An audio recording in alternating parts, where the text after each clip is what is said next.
जय हिंद दोस्तों, मेरा नाम है अनिरुद्ध और मैं आप सभी का स्वागत करता हूं इंडिया डिकोडेड पर। दोस्तों, आज से कुछ दिन पहले खबर सामने आई थी कि भारत के द्वारा जो दो बहुत ही बड़े नोटैम्स को इशू किया हुआ था in the area of Bay of Bengal, उन दोनों ही नोटैम्स को हमने कैंसिल कर दिया था। इस पूरी चीज़ को लेकर मैंने वीडियो बनाई थी, अगर आपने नहीं देखी है तो ज़रूर देखिएगा। लेकिन दोस्तों, उसी वीडियो में हमने तब भी बातचीत करी थी कि ये नोटैम्स यहाँ पे कैंसिल तो हुए हैं, लेकिन डेफिनेटली कहीं ना कहीं और हमें ये वाले नोटैम्स जल्द ही देखने को मिलने वाले हैं। और जैसा कि हमने प्रेडिक्ट किया था, एग्जैक्टली वैसा ही हुआ है। अब दोस्तों, इंडिया के द्वारा एक और नोटैम को जारी कर दिया गया है और इस बार जो नोटैम जारी किया है, ध्यान से सुनिए, अरब महासागर में, अरेबियन सी में इसको जारी किया है। और ये इतना स्पेशल नहीं जितना स्पेशल अब जो आपको बताने वाला हूं, इसकी जो लोकेशन है ये दोस्तों बिल्कुल पाकिस्तान की जो एयर स्पेस है, पाकिस्तान का जो कराची पोर्ट है, वहां से बहुत ही नज़दीक देखने को मिलती है। अभी आपको इसके मैं लोकेशंस दिखा देता हूं, यहां पर आप ध्यान से देख सकते हैं। अगर कराची का जो ATC area, air traffic control वाला जो एरिया है, वो देखा जाए, वो नापा जाए, तो हमारा जो नोटैम इशू किया गया है ये 70 नॉटिकल माइल से भी कम की दूरी पे वहाँ से इशू किया गया है। अगर मैं एग्जैक्टली कराची से इसकी लोकेशन या फिर लेंथ को देखूं तो ये केवल 200 नॉटिकल माइल्स की ही दूरी पर हमें देखने को मिल रहा है। आप यहाँ पे देख सकते हैं, सोशल मीडिया पे ये सब जगह पे कवर किया गया है, कई सारी बड़ी बड़ी एजेंसीज ने भी कवर किया है। इंडिया टीवी की खबर, India announces Another Air Force exercise near Pakistan's coastal airspace in Arabian Sea on these dates। Republic TV ने भी कवर किया है। 2 दिनों का नोटैम है जो कि जारी किया गया है over the Arabian sea. And दोस्तों, इस बार नेवी नहीं बल्कि इसमें जो हिस्सा लेने वाली हमारी फौज होने वाली है वो हमारी वायुसेना होने वाली है। क्या है ये नोटैम, क्या इसके मायने हैं, इसके पीछे की ज्योग्राफिक सिग्निफिकेंस, इसके पीछे की टाइमिंग के क्या मायने हैं, वो भी मैं एक्सप्लेन करूंगा। और दोस्तों, क्लियर है कि इस पूरी एक्सरसाइज के माध्यम से इंडिया एक बार फिर से कराची को निशाने पे ले रही है। कराची को सडनली हम लोग निशाने पे क्यों ले रहे हैं, उसके बारे में चर्चा भी करी जाएगी। आइए शुरू करते हैं मेरे साथ। मेरा नाम है अनिरुद्ध। यदि आप लोग हमें फॉलो करना चाहते हैं, हमारे लेक्चर्स के अपडेट्स को प्राप्त करना चाहते हैं, तो यहाँ पर दिए गए टेलीग्राम चैनल के माध्यम से ऐसा कर सकते हैं। इसके अलावा आप लोग हमें हमारे व्हाट्सएप चैनल पर जाके भी फॉलो कर सकते हैं। अगर आपको हमारा कॉन्टेंट पसंद आता है, अलाइन होते हैं, तो दिए गए QR कोड के माध्यम से हमें सपोर्ट भी कर सकते हैं। All right, directly coming to the news, क्या देखने मिला है दोस्तों। जो नया नोटैम इशू किया गया है ये हमारी इंडियन एयरफोर्स के लिए इशू किया गया है। एक्सरसाइज जो होगी वो अरेबियन सी के ऊपर होने वाली है। इसकी जो तारीखें हैं, आज से एग्जैक्टली 3 दिनों के बाद ये शुरू होंगी। 10 और 11 दिसंबर के बीच में इस पर्टिकुलर एक्सरसाइज को कैरी आउट किया जाएगा। और दोस्तों, वंस अगेन एक बार इसको लोकेशन को फिर से देख लीजिए, मैं आपको जूम करके दिखा देता हूं। अगर कराची के ATC एरिया को देखा जाए तो वहां से 70 नॉटिकल माइल से भी कम की दूरी है। और अगर एग्जैक्टली कराची को देख लिया जाए तो वहां से अप्रॉक्सीमेटली दोस्तों आपको केवल और केवल 200 नॉटिकल माइल्स की ही दूरी देखने को मिल जाती है।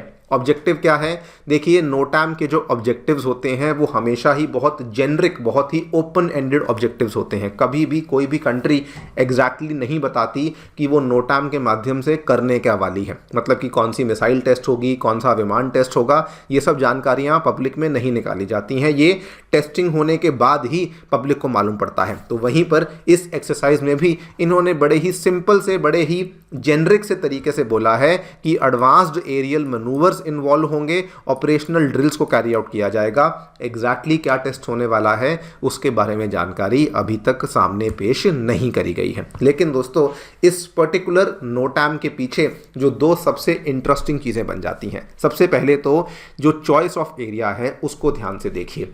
चॉइस ऑफ एरिया केवल अरेबियन सी नहीं है, अरेबियन सी के भी बिल्कुल डीप इनसाइड जाकर आपको ये वाली लोकेशन देखने को मिलती है। और ये जो अरेबियन सी के डीप इनसाइड जाकर भी हम कितना डीप चले गए हैं, हम दोस्तों पाकिस्तान के बिल्कुल उसकी प्रॉक्सिमिटी में पहुंच गए हैं। स्पेसिफिकली कराची के बिल्कुल प्रॉक्सिमिटी में, ग्वादार के बिल्कुल प्रॉक्सिमिटी में पहुंच गए हैं। अगर हम लोग उनसे केवल 70 नॉटिकल मील्स की दूरी पर इतनी बड़ी एक्सरसाइज को कैरी आउट कर रहे हैं, ये क्लियर कट दो चीजों की तरफ इशारा करता है। नंबर वन कि अगर कोई हरकत सामने से होगी तो उस केस में हमारी जो ऑपरेशनल रीच है वो इतनी है कि हम लोग इजीली आप पे हमला कर सकते हैं। नंबर दो, हमारी जो ऑपरेशनल रेडीनेस है वो भी यहां पे शोकेस होती है कि इन केस अगर आपने कुछ किया तो जो वेस्टर्न मैरीटाइम वाला फ्लैंक है इंडिया का, हम लोग वहां पर भी ऑपरेशनली रेडी हैं, यानी कि किसी प्रकार की देरी हमें यहां पर नहीं मिलने वाली है।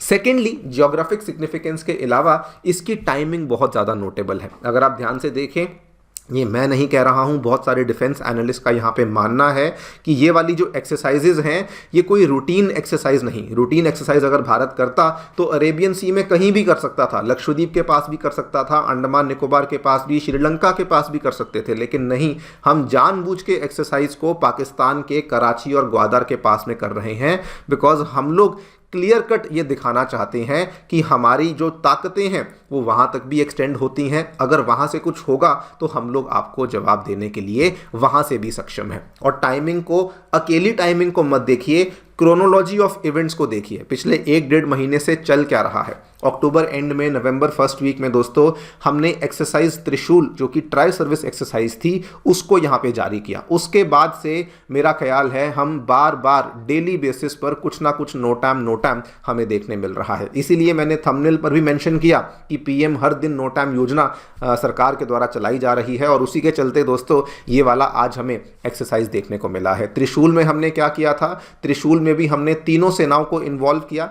लीड में हमने इंडियन नेवी को रखा था और वहां पर कम से कम 20 से 25 वॉरशिप्स थी, 40 के आसपास एयरफोर्स एयरक्राफ्ट थे, एम्फिबियस वॉरफेयर एसेट्स, इन सारी चीजों को हमने डिप्लॉय किया था। तब भी एजेंडा और ऑब्जेक्टिव यही था, दिखाना चाहते हैं कि अगर कोई हरकत हुई तो अगर आपने कुछ किया तो हम लोग तो तैयार हैं ही, और साथ में ये भी एक मैसेज दे दिया कि इस बार अगर हम लोग आप पे कुछ करेंगे तो केवल लाहौर हमारे निशाने पे नहीं, बल्कि इस बार कराची भी हमारे निशाने पर रहने वाला है। अब दोस्तों एक बहुत इंपॉर्टेंट क्वेश्चन जो कि कई बार कमेंट सेक्शन में भी मेरे से पूछा जा चुका है कि इस बार इंडिया जो है, या इंडिया की जो आर्म्ड फोर्सेस हैं, वो कराची को ही अपने निशाने पे क्यों लाना चाह रही हैं। इसके पीछे कई सारे कारण हैं। देखिए, कराची केवल एक बड़ा शहर तो है ही, लेकिन that is not the only and the primary reason, और कई सारे कारण हैं।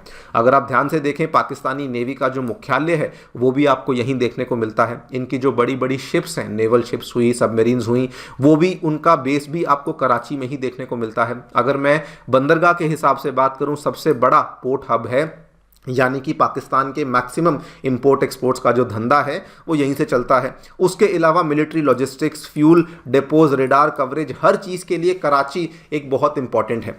इसीलिए कराची को अब निशाने पे लिया जा रहा है। सेकेंडली, अगर आप देखें तो अभी तो आप इंडिया की यहाँ पर मूवमेंट्स को देख रहे हैं, लेकिन इसके पहले पाकिस्तान लगातार कराची और उसके आसपास के एरियाज में बहुत एक्टिव था। इस साल की बात नहीं है, 2023 और 24 की बातें हैं, जब पाकिस्तान की नेवी जो है वो जानबूझ के सर क्रीक के एरिया में आकर पेट्रोलिंग को जारी करती थी। आप यहाँ पे ध्यान से देखिए, आज से लगभग 2 साल पहले की बात है, इन्होंने जानबूझ के इंडिया को इंस्टिगेट करने के लिए एक जॉइंट मैरीटाइम एक्सरसाइज को कैरी आउट किया था। किसके साथ दोस्तों? चाइना के साथ। और ये क्लियर कट था कि वहां पर भी ये लोग बेसिकली अपनी पावर दिखाना चाह रहे थे, लेकिन उस टाइम पे इंडिया ने इस चीज का जवाब नहीं दिया।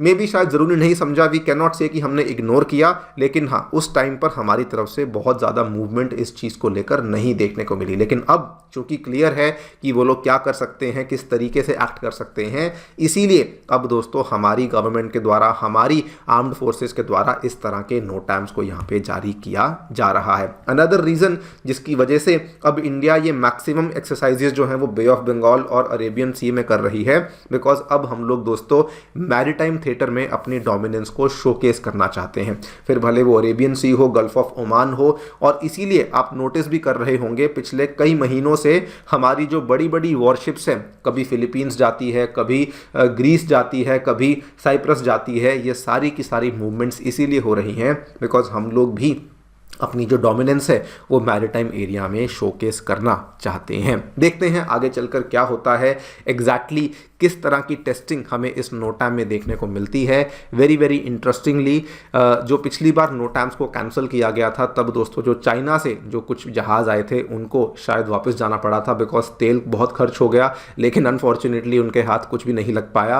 और अब हो सकता है कि जब 11-12 तारीख को अरब महासागर में हम लोग कुछ करेंगे, शायद उनकी जो वो वाली वेसल्स हैं वो फिर से हमें आसपास देखने को मिले। देखते हैं क्या होता है। मेरी तरफ से फिलहाल के लिए वीडियो में इतना ही। Thank you so much for listening. Stay tuned and stay safe.